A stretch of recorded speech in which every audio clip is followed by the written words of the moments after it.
The word Star Wars celebration conjures up visions of an experience like none other in, well, the galaxy.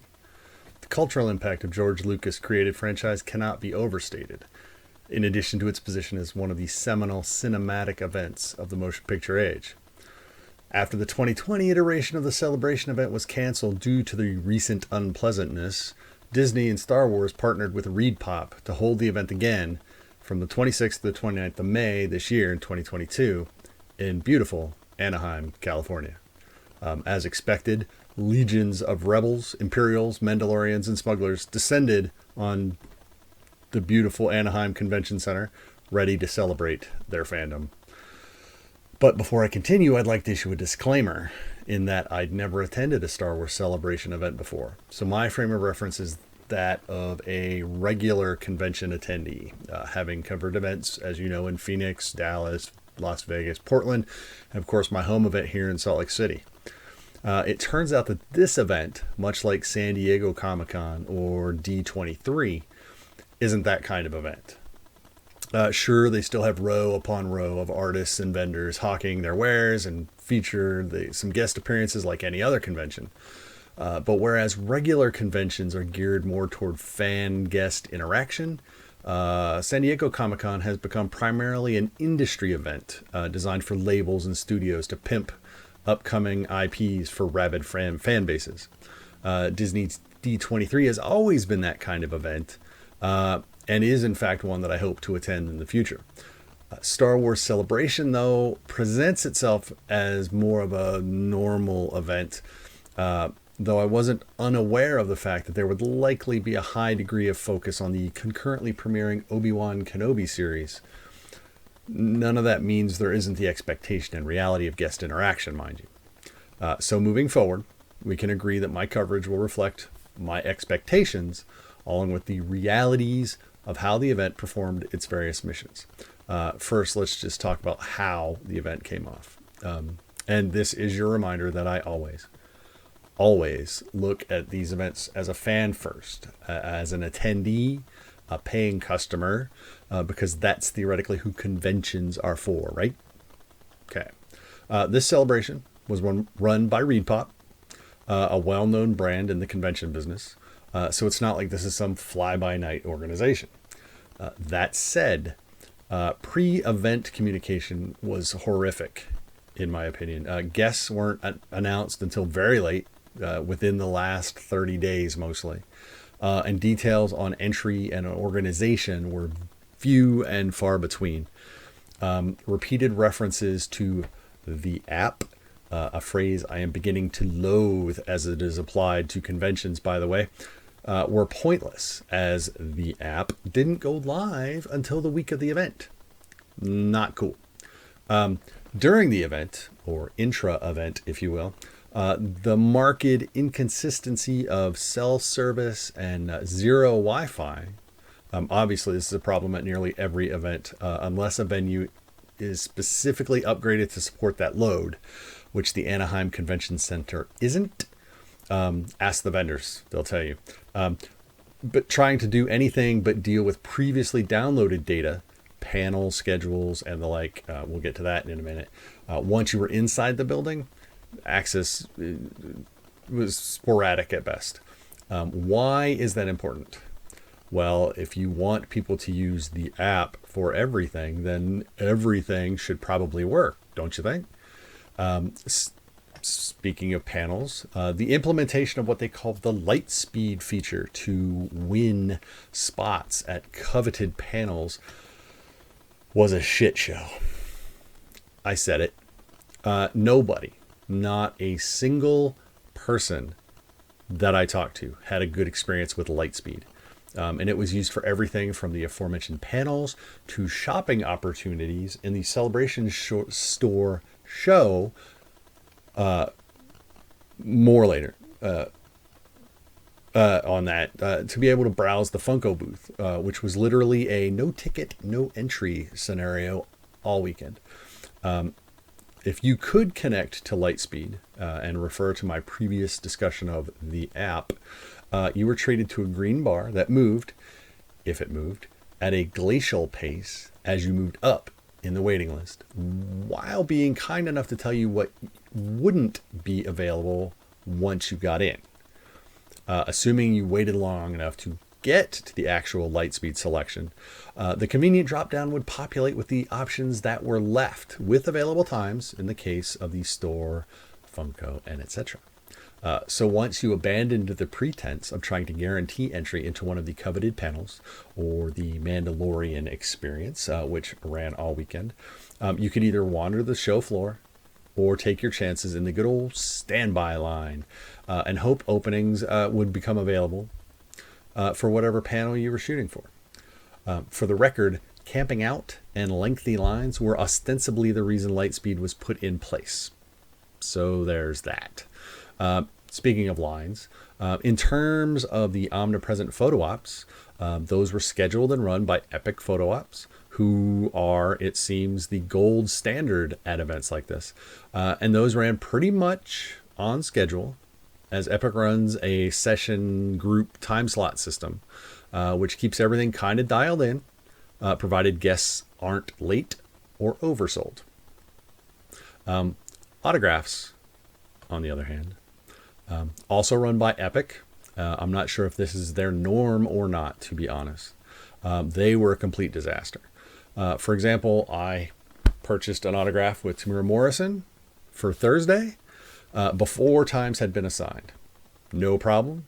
And I gratefully acknowledged the 5:20 p.m. time slot. Not the first group of his autographs, 100% fine, that I was given, and went about my day.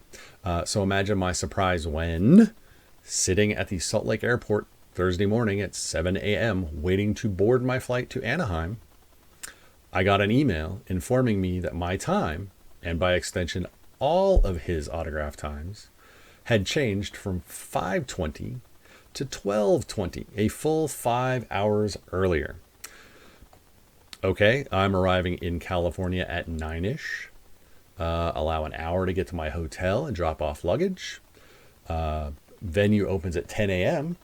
But I still have to get through the how long will it take health check, where they will verify a COVID vaccination status or a negative test before allowing me to go through the actual entry queue, complete with bag checks and metal detectors, and put on a mask. Doable, but a little less wiggle room to be sure. Fun fact, Anaheim Convention Center is 2 blocks from Disneyland, which doesn't require masks. Disney owns Star Wars. Weird, right? Anywho, shockingly, I landed early, had minimal traffic for my Uber driver, dropped my bags at the hotel, got through the health check, and into the entry queue area, which is what seems to be the entire basement of the convention center, by the way. Holy crap, that thing is huge.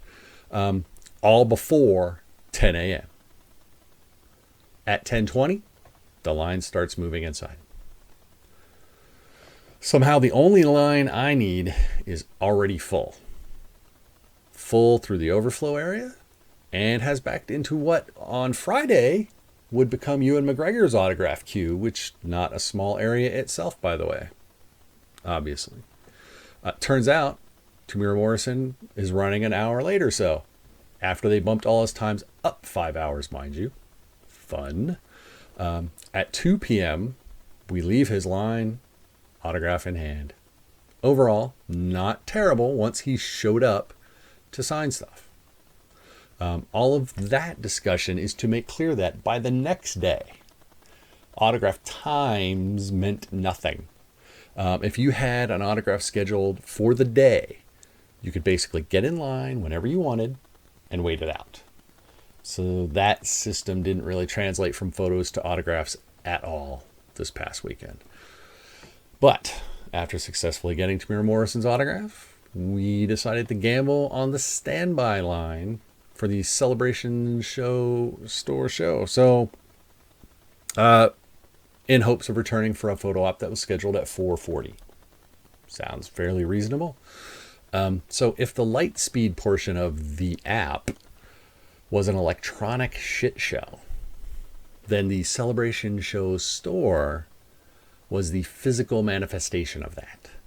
I don't know if you've ever been to a pop culture convention, Comic-Con type thing, but generally speaking, you can walk up to the merchandise table or booth, see everything, point to whatever you want, they bring it to you, you pay and leave. Easy peasy. Well, apparently, they hired someone from traditional retail to organize the store because it looked like an Old Navy on Black Friday. You walked through the store like a mall outlet, racks of t-shirts and hoodies, all empty or just blown apart, displays of other branded tchotchkes, mugs, patches, fucking pool floaties, stuffed animals, spread in no discernible pattern. So, with spending around 45 minutes in the line to get in, not terrible, desperately searching for something, anything that we actually wanted, and taking a little over an hour to get through the checkout line that circled the perimeter of the space. We got a photo with Giancarlo Esposito at almost the time we were scheduled. The upside of standing in the photo op queue at that moment, however, was that the Star Wars Celebration Live stage, one of several non-main stage areas, conveniently located right next to the photo op area, featured Ewan McGregor and Hayden Christensen plugging that night's premiere of the Disney Plus series Obi-Wan Kenobi. And we got to watch it. So that was a cool 10 minutes. Let's circle back. Since the 2020 event was delayed, we, the fans, have been treated to The Mandalorian, The Book of Boba Fett, The Bad Batch, and now, during the event itself, the premiere of the long-sought-after Obi-Wan Kenobi series. I am not going to recap all the upcoming titles Lucasfilm teased during Celebration. You've seen countless stories about them already, and in this wonderful technological age, you've even seen that most of the footage and trailers has found its way to the internet. No, instead I want to talk about what all that means. This is the Star Wars Celebration. This should be a chance for fans to indulge in meeting and reliving everything they love about that galaxy far, far away. And they kind of did. As fans, costumes abounded. Those hard-to-find classic bits of merchandise could be had for a price. And you could, if you pre-bought, meet one of the many folks associated with the franchise. Actors, stunt people, voice actors, etc. It should have been awesome. Really should have been. But the entire time, I felt bombarded by the brand. Screens on the stages, when not showing panels happening somewhere you couldn't get to in person, and mostly couldn't hear if you were watching from the floor area because crowds. They were plugging one of the many major vendors hawking their newest exclusive branded merchandise, which you could buy if you could afford it, if it wasn't sold out already, or could even get into the vendor in the first place. The brand was everywhere. Citizen Watches had a booth with new exclusive branded watches. Most people who wear watches now wear smart ones.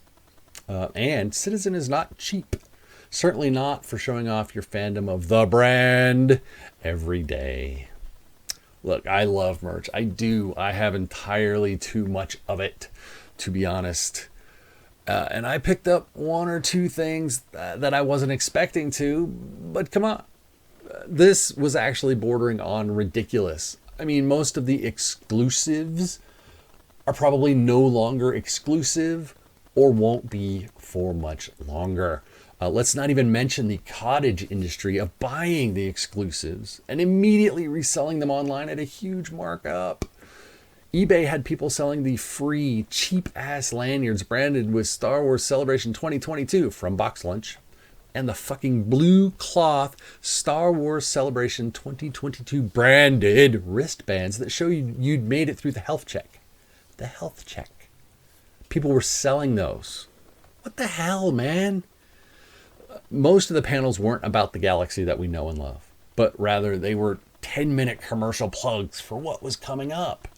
You know, those aforementioned new shows like Jedi Survivor, Andor, etc., or the continuing push for the High Republic era materials.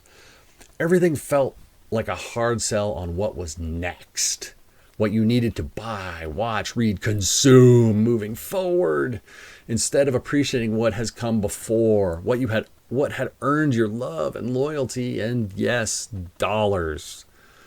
If the rise of Skywalker felt to many like excessive fan service, it's possible Star Wars Celebration felt like excessive fan disservice.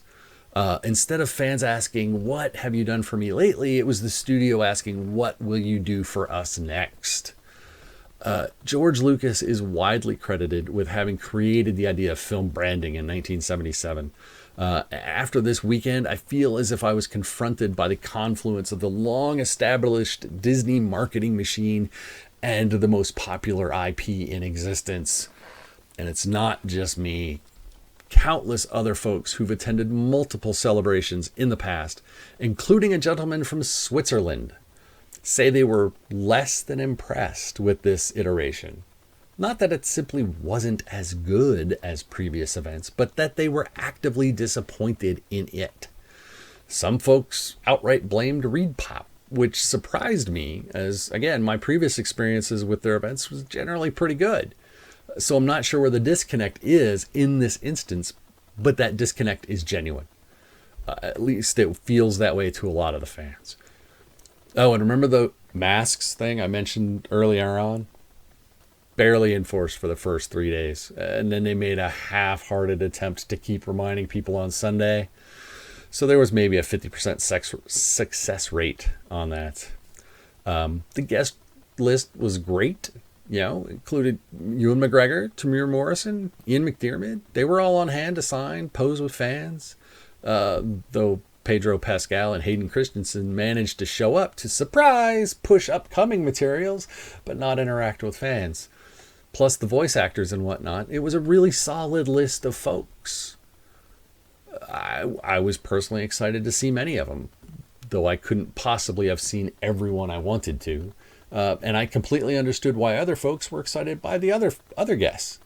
But to break up the relentlessness of the event, I actually spent all day Saturday over at Disneyland and California Adventure. So it's not like I dislike Disney or anything.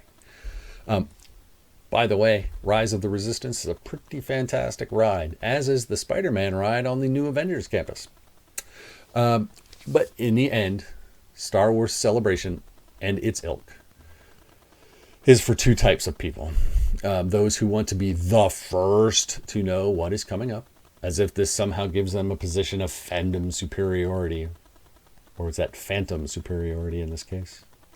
Or worse, they're people who want to profit off those fans who can't attend or aren't lucky enough to get the freebies or exclusive merchandise by selling those self-same freebies and exclusive merchandise after overbuying and then reselling at a substantial markup. Perhaps when all is said and done, I'll wind up sticking to more general pop culture events instead of these highly specialized ones, secure in the knowledge that the only shameless promotion that will come during actual panels when somebody asks a celebrity what they're going to be up to next. I still love Star Wars, though.